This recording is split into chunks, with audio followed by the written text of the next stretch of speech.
Muy buenas tardes a todos. Bienvenidos a nuestra reunión de Navidad, una reunión un tanto diferente, pero en la que el centro sigue siendo el Señor, ¿no?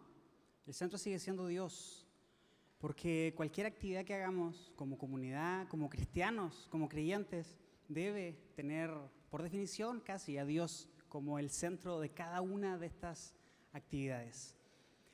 Estamos en nuestra reunión navideña y pues la reflexión del día de hoy tiene que ver con esto, por supuesto. Entonces, quisiera comenzar haciendo una pregunta y no espero respuesta, simplemente quisiera comenzar planteando una pregunta y esta pregunta es: ¿qué representa la Navidad para ti? ¿Qué representa la Navidad para los creyentes? ¿Por qué lo pregunto de esta forma?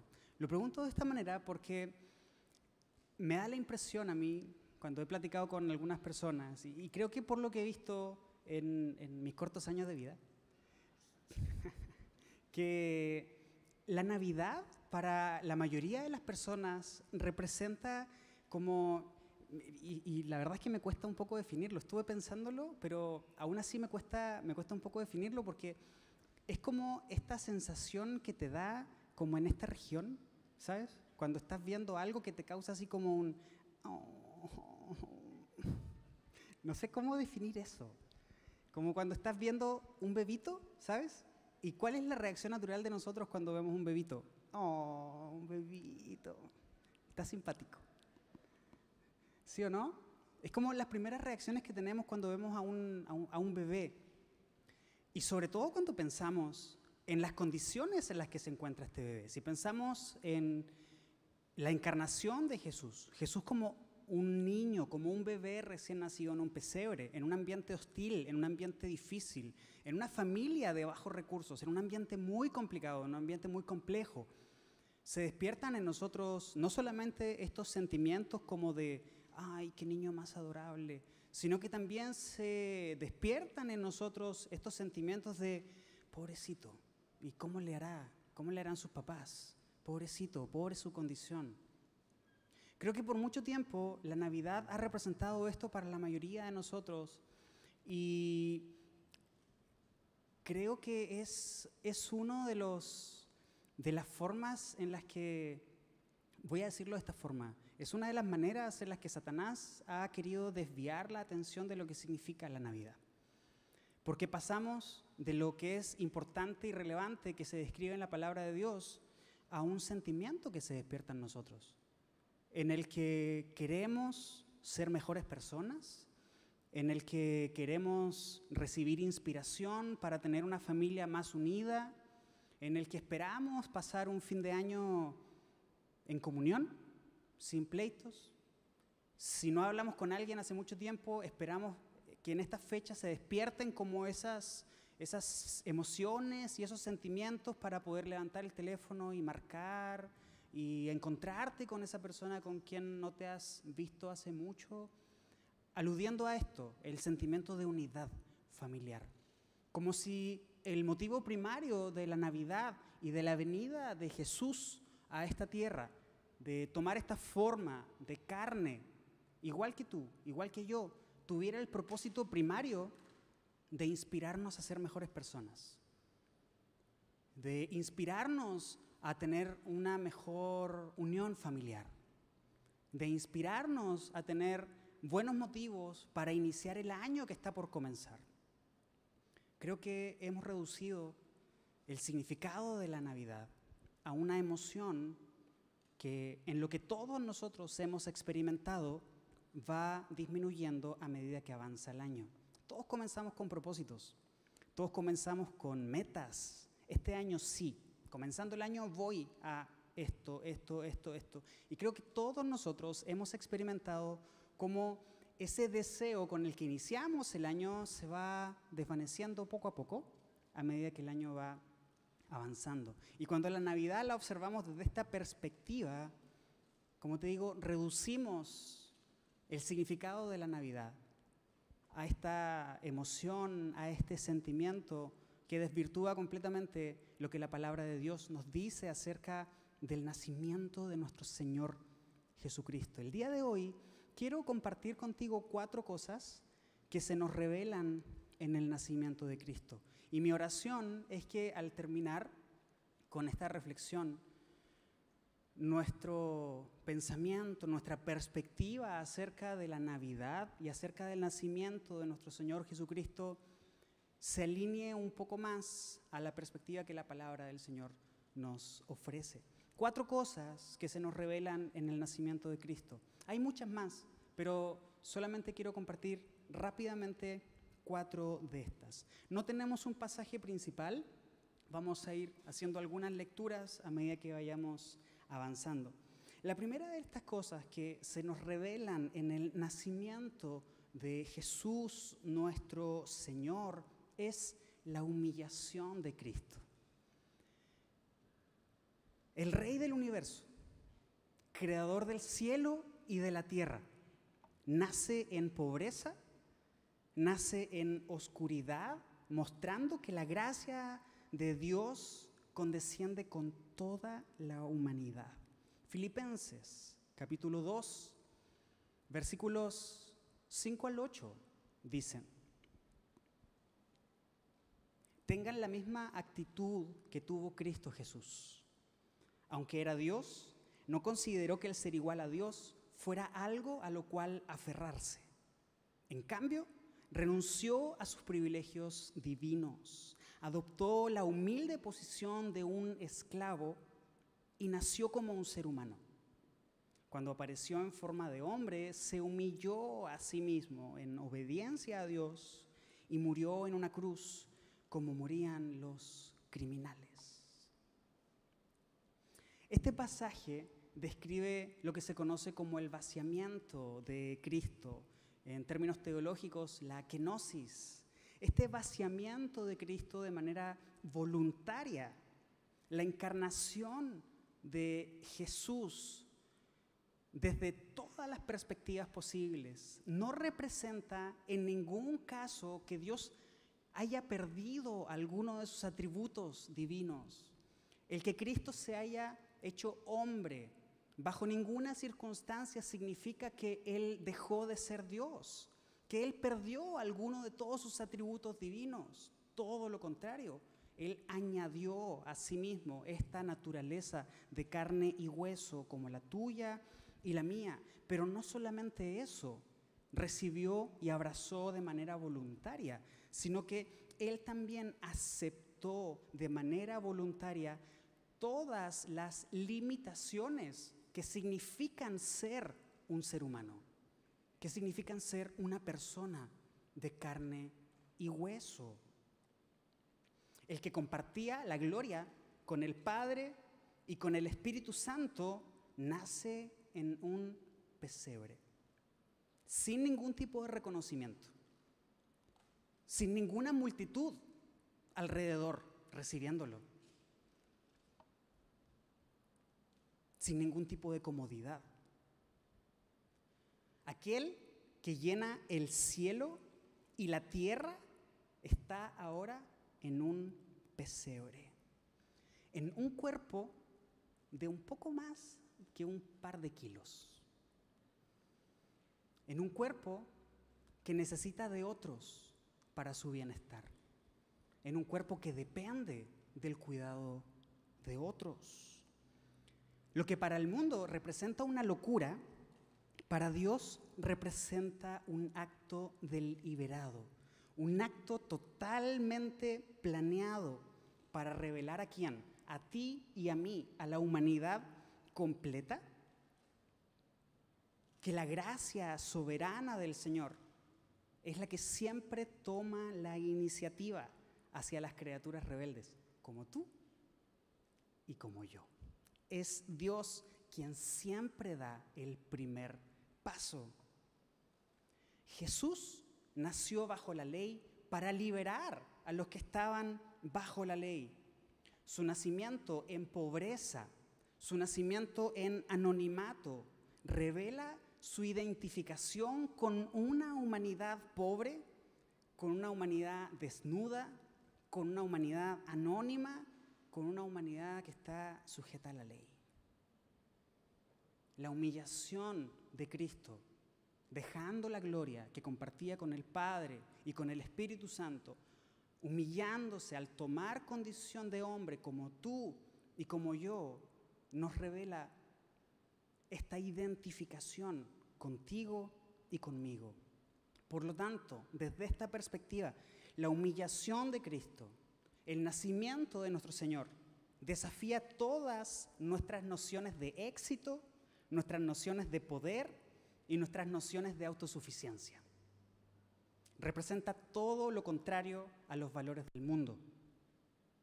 Lo que para el mundo es éxito, Dios a través de Jesús nos revela el verdadero éxito. Lo que para el mundo es poder, Dios a través de Jesús nos revela el significado del verdadero poder. Lo que es autosuficiencia se destruye completamente ante el nacimiento humilde de nuestro Señor Jesucristo. Por lo tanto, recordar el nacimiento de nuestro Señor Jesucristo en tiempo de Navidad es un vistazo, es un voltear, es un ver hacia la humillación de nuestro Señor Jesucristo. En segundo lugar, el nacimiento de Cristo también nos revela el propósito de redención. Cristo viene a salvar a su pueblo de sus pecados. Dice Mateo capítulo 1, versículo 21. Y tendrá un hijo y lo llamará Jesús, porque él salvará a su pueblo de sus pecados. Por mucho tiempo Jesús ha sido concebido como un líder moral, como un líder espiritual que revela buena conducta y sabiduría. Pero desde la perspectiva bíblica, Jesús nunca ha pretendido que se le considere de esa forma. Dios quiere que consideremos, tú y yo, a Jesús como el Salvador que sustituye al pecador. Mateo refiere que Jesús salvará a su pueblo de sus pecados, lo que significa que hay un pueblo que necesita ser salvado y que no puede salvarse por sí solo. Cristo, quien es 100% Dios, cuando se hace 100% hombre y se humilla, identificándose con nosotros, como lo veíamos en el primer punto, toma la posición de Dios hombre, no Dios y hombre, sino que Dios hombre, un solo Dios, una sola persona, en donde se conjunta una naturaleza humana y una naturaleza divina. Ese es un misterio que jamás podremos entender tú y yo, pero que se cumple en nuestro Señor Jesucristo. Y en esa posición, como Dios hombre, es el único que puede salvarnos. El nacimiento de Cristo nos dirige hacia la cruz del Calvario. No podemos observar el nacimiento de nuestro Señor Jesucristo en un pesebre únicamente desde una perspectiva emocional, sentimental, del niño hermoso que está ahí y que está sufriendo, pobrecito. Porque el nacimiento de nuestro Señor Jesucristo no queda en ese momento, sino que apunta directamente hacia algunos años después, hacia la cruz del Calvario. Déjame decirte lo siguiente. Nuestro Señor Jesucristo no pagó el precio por nuestra salvación únicamente en la cruz. Nuestro Señor Jesucristo empezó a pagar el precio por nuestra salvación desde el mismo momento en que fue concebido por el Espíritu Santo dentro del vientre de María. Toda la vida de Jesús representó el pago por tu pecado y por el mío. Este momento tiene, por supuesto, su expresión máxima en la cruz del Calvario. Pero lo que Jesús hizo en la cruz no hubiera tenido ningún sentido si Él no hubiera vivido una vida perfecta. Y aunque hubiera vivido una vida perfecta, eso no hubiera tenido ningún sentido si Él no hubiera sido concebido directamente por el Espíritu Santo. Por lo tanto, desde esta perspectiva, Jesús viene a salvarnos, viene a pagar el precio por nuestra salvación, viene a redimirnos, y ese acto de redención comienza a ocurrir no solamente en la cruz, sino que desde el momento en su concepción en el vientre de María. Con su vida perfecta, Cristo nos puede representar. Con su muerte, Cristo nos puede representar. Los que estábamos condenados a morir, ya no lo haremos, porque en Cristo hemos vivido y en Cristo hemos muerto. Por lo tanto, a través de la justificación, la vida perfecta de Jesús se carga a nuestra cuenta. La muerte expiatoria de Jesús se carga a nuestra cuenta, no por méritos de nosotros, sino solamente por gracia de parte de Dios. ¿Para quién? Para todo aquel que en Él cree. El Salvador anunciado en el Antiguo Testamento está en el mundo para cumplir el propósito de redimir a su pueblo. Y lo cumple a cabalidad, sin dejar nada inconcluso, sin dejar ningún cabo suelto, sin que haya algo que salga de su plan. Y extiende, por supuesto, esta invitación, como te lo comento, a todo aquel que en Él cree. ¿Para qué? Para que no se pierda, mas tenga vida eterna. Y esa invitación sigue abierta el día de hoy. Para todo aquel que en Él cree, para que éste no se pierda, sino que tenga vida eterna. El nacimiento de Cristo, entonces, nos enseña que Él es la única fuente de salvación y que no hay otra, de que no se trata de lo que tú puedas hacer o de lo que tú dejes de hacer, sino que se trata de Cristo que pagó el precio por ti y por mí. Por lo tanto, lo que depende de nosotros es el entregarnos a Él, aceptarlo como Señor, abrir nuestro corazón, para que el Señor del cielo y de la tierra sea también el Señor de nuestra vida. En tercer lugar, el nacimiento de nuestro Señor Jesucristo nos revela la soberanía de Dios. El nacimiento de Jesús es el punto cúlmine en un plan que fue diseñado en la eternidad y que se cumple a la perfección. Primera de Pedro, capítulo 1, versículo 2, dice: Dios Padre los conocía y los eligió desde hace mucho tiempo, y su Espíritu los ha hecho santos. Como resultado, ustedes lo obedecieron y fueron limpiados por la sangre de Jesucristo. El plan de salvación, que Jesús viniera a esta tierra, se hiciera hombre y muriera por nosotros, no fue un plan diseñado por Dios frente al pecado de Adán. No es que Dios tuviera en mente que el huerto iba a ser la máxima expresión de la humanidad. Y cuando Adán y Eva pecaron, surgió esta incógnita: bueno, ¿y ahora qué hacemos? Debemos trazar un plan, si es que queremos salvarlos. Bajo ninguna circunstancia representa eso. Desde antes de la creación, el Padre, el Hijo y el Espíritu Santo acordaron la salvación de la humanidad, incluso desde antes de crearnos. Por eso la palabra del Señor dice que con amor eterno Él nos ha amado. El Padre elige, el Hijo redime, el Espíritu Santo aplica la salvación. De esta manera, el nacimiento de nuestro Señor Jesucristo revela un plan perfecto diseñado en la comunión del Padre, del Hijo y del Espíritu Santo. Podemos observar en el nacimiento de nuestro Señor Jesucristo y en su propósito redentor la obra perfecta de nuestro Señor.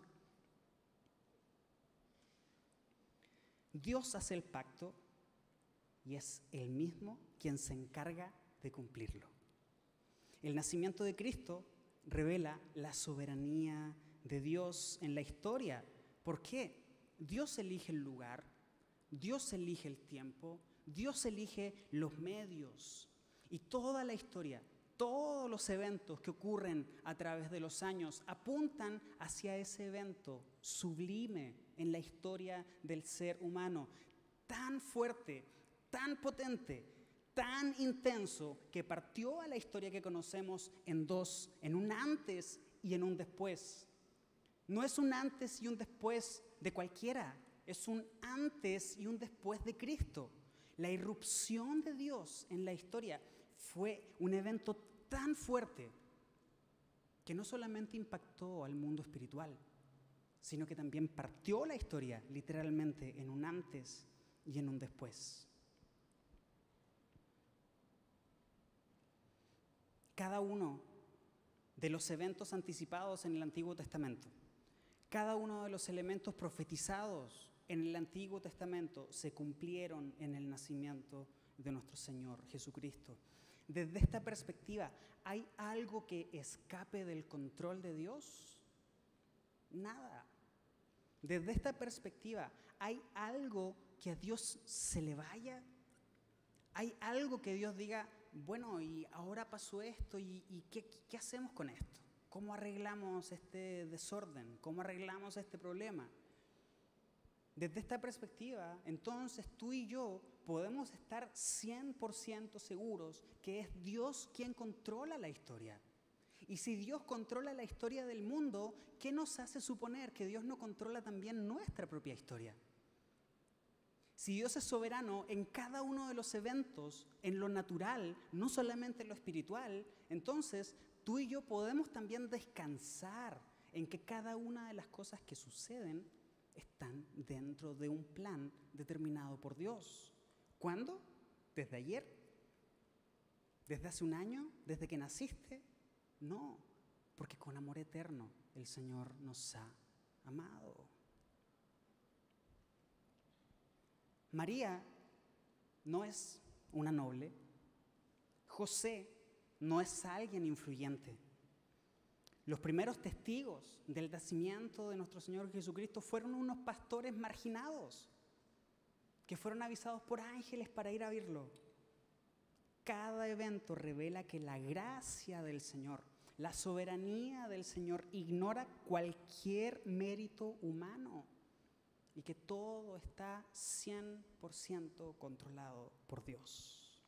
El nacimiento de Cristo, entonces, nos enseña que Dios guarda sus promesas con fidelidad. Y si Dios dice, lo haré, entonces Él lo hará. Y si Dios dice, no lo haré, entonces no lo hará. Por último, el nacimiento de nuestro Señor Jesucristo nos revela a Dios con nosotros. Mateo capítulo 1, versículo 23, dice: miren, la Virgen concebirá un niño, dará a luz un hijo y lo llamarán Emmanuel, que significa Dios con nosotros. Mateo afirma en este pasaje que acabamos de leer que Jesús es el cumplimiento de la profecía de Isaías. Y esta profecía apunta a que Dios mismo intervendría en la salvación de su pueblo. En Cristo, el Dios invisible se hace visible, y no solamente eso, sino que también se hace accesible. Hemos tenido un pasaje atrás desde que comenzamos la reunión, y ese pasaje está en Juan capítulo 1, versículo 14. Entonces la palabra se hizo hombre, el verbo se hizo carne y vino a vivir entre nosotros. Estaba lleno de amor inagotable y fidelidad. Y hemos visto su gloria, la gloria del único Hijo del Padre. Cuando Dios creó al hombre en el huerto del Edén, Dios habitaba con él en perfecta comunión. Dios caminaba con Adán. Dios disfrutaba junto con Adán de ese aire de la tarde, a una temperatura perfecta, en un espacio perfecto, en un lugar en el que tú y yo ni siquiera podemos imaginar. La comunión entre Dios y Adán era perfecta. Cuando Adán pecó, esa relación perfecta entre Dios y la humanidad se quebró. Pero Dios prometió su reconciliación con la humanidad. Observa esto. Adán pecó, desobedeció la orden del Señor. El Señor actuó en consecuencia porque Dios es santo y Él no puede permitir el pecado. Pero no solamente actúa en consecuencia, sino que también muestra amor y muestra gracia. Desde muchas perspectivas posibles. La que quisiera traer sobre la mesa hoy es esta. En ese momento, Dios promete la reconciliación entre Él y su pueblo. Misma reconciliación que había sido necesaria debido al pecado de Adán. En la peregrinación del pueblo de Israel por el desierto, que se describe en el libro del Éxodo, Dios mandó a Moisés a construir un tabernáculo. Este tabernáculo era una tienda especial. Los israelitas tenían que vivir en tiendas, no tenían un lugar todavía porque estaban camino a la tierra prometida y como lo hemos visto los domingos, fallaron en tomar esa tierra y Dios los castigó con 40 años en el desierto, sin un hogar, sin una tierra, vivían en tiendas. Dios ordena a Moisés que construya una tienda en particular, una tienda especial, un tabernáculo, que debía ser puesto en medio del pueblo. Todas las tribus debían acampar alrededor de ese tabernáculo. ¿Y qué es lo que tenía de especial ese tabernáculo? Representaba la misma presencia de Dios en medio de su pueblo. Y esta iniciativa de parte del Señor de querer reconciliar al hombre con Él. Más adelante, este tabernáculo, que era una tienda, pasó a ser un templo durante el reinado de Salomón. Representaba la presencia de Dios en medio de su pueblo. El tabernáculo era fundamental en la práctica religiosa de los judíos. Pero el tabernáculo no es un fin en sí mismo, porque el tabernáculo apunta hacia algo mucho mayor. La palabra que usa el apóstol Juan en este pasaje que acabamos de leer, Juan 1:14, para referirse a vino a vivir entre nosotros, hace referencia al tabernáculo. Lo que Juan está diciendo es que Jesús vino a ser tabernáculo entre nosotros. ¿Cuál era el propósito del tabernáculo? Representar la presencia del Señor en medio del pueblo. Cuando Juan dice entonces que Jesús vino a ser tabernáculo, está indicando que Jesús es la misma presencia de Dios con nosotros. Por eso llamarán a su hijo Emmanuel, que significa Dios con nosotros. Dios con nosotros incluye la encarnación y la humillación de Cristo, la redención, la soberanía, el nuevo pacto, la reconciliación con Dios. Dios con nosotros significa que Dios no es ajeno a nuestro sufrimiento, porque Él mismo experimentó tentación, experimentó hambre, experimentó angustia, experimentó dolor, traición, abandono y muerte. En medio del dolor, por lo tanto, tú y yo somos consolados por Dios, no a través de que Él quite nuestro dolor necesariamente, sino a través de que Dios está con nosotros. Dios con nosotros significa que viene a rescatarnos. Dios con nosotros significa que aún no ha terminado el proceso de redención en ti y en mí y en toda la humanidad, en toda la creación. Dios con nosotros. El nacimiento de Cristo nos revela su humillación, nos revela el cumplimiento del plan perfecto de redención, nos revela la soberanía de Dios y la manifestación del pacto de Dios de vivir en medio de su pueblo. ¡Gloria a Dios! Por eso, la Navidad no es un sentimiento que surge de observar a un bebé pequeñito que acaba de nacer. Como te decía al inicio, este sentimiento que va disminuyendo a medida que avanza el tiempo. La encarnación, la venida de Cristo, la manifestación de Dios a través de Jesús nos revela algo que trasciende a nuestra vida, a nuestro entendimiento y a todo lo que tú y yo somos. Y es algo que aún no ha terminado. Dios con nosotros no es algo que termine al momento de entregar nuestra vida a Dios. Dios con nosotros es algo que mira hacia el futuro. ¿Hacia cuándo? Hacia el evento máximo de redención. Cuando toda la naturaleza, cuando toda la creación sea redimida por parte de Dios. ¿Cuándo comienza este viaje? Este viaje comienza en el seno del Padre, Hijo y Espíritu Santo, antes de la creación del mundo. ¿Dónde termina este viaje? Este viaje termina en Apocalipsis.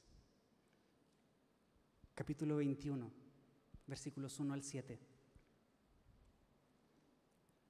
Dice el apóstol Juan: entonces vi un cielo nuevo y una tierra nueva, porque el primer cielo y la primera tierra habían desaparecido, y también el mar.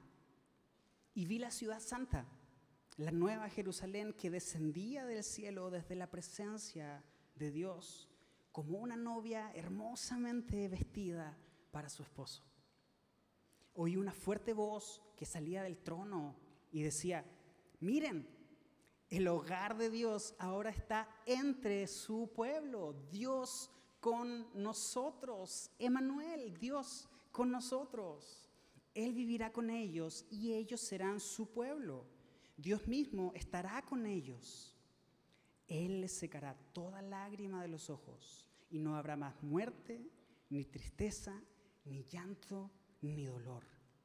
Todas esas cosas ya no existirán más. Y el que estaba sentado en el trono dijo: miren, hago nuevas todas las cosas. Entonces me dijo: escribe esto, porque lo que te digo es verdadero y digno de confianza. También me dijo: todo ha terminado. Yo soy el Alfa y la Omega, el principio y el fin. A todo el que tenga sed, yo le daré a beber gratuitamente de los manantiales del agua de vida. Los que salgan vencedores heredarán todas esas bendiciones, y yo seré su Dios y ellos serán mis hijos. La redención que comenzó en el seno del Padre, del Hijo y del Espíritu Santo termina de una manera tan hermosa, termina de una manera tan poderosa, que ver el nacimiento de nuestro Señor Jesucristo sin considerar todo esto simplemente es mantenernos ciegos frente a la realidad que Dios quiere comunicarnos a través de la venida de nuestro Señor a esta tierra. ¿Qué vamos a hacer con esto, tú y yo? ¿Qué vamos a hacer ahora, tú y yo, con esto? Si estás hoy por primera vez y no tienes una relación con el Señor, la venida de Cristo a esta tierra no tiene por objetivo primario que seas una mejor persona. La venida de Cristo a esta tierra no tiene como objetivo primario que tengas una mejor vida aquí en la tierra. No tiene como objetivo primario que tengas una mejor relación familiar. La venida de nuestro Señor Jesucristo tiene un propósito redentor. Tiene el propósito de restaurar la relación entre Dios y tú, para que tu vida se parezca cada vez más a la vida de Jesús. Y de esa forma, y solo entonces, que puedas vivir una buena vida. Porque no se trata de ti, sino que se trata de Dios. De manera natural, mientras más nos acercamos a Dios, más nos parecemos a Jesús y mejor podemos vivir la vida. Y así como el pueblo de Israel, que tenía que entrar a la tierra prometida y vivir en el reposo de Dios, al cumplir con todas las órdenes de Dios, hoy tú y yo también tenemos la posibilidad de entrar en ese reposo. Únicamente gracias a que nuestro Señor Jesucristo se hizo hombre y habitó entre nosotros. Gloria a Dios por eso. Gloria a Dios por eso. Si estás terminando este año y no lo estás terminando muy bien, Dios está con nosotros. Dios está con nosotros. ¿Te acuerdas? Hace rato te decía, el tabernáculo representa a Cristo, el templo representa a Cristo, pero Dios también dijo que Él no habita en templos hechos por manos de hombres, sino que habita en el corazón del hombre. Por lo tanto, tú y yo hoy también somos templo de Dios. ¡Qué bendición! ¡Qué bendición! Si has estado pasando por un mal año, permíteme recordarte, Emmanuel, Dios con nosotros. Si todavía no conoces al Señor, el Señor te extiende la invitación con brazos abiertos para que lo conozcas. ¿Por qué? Porque Emmanuel, Dios con nosotros.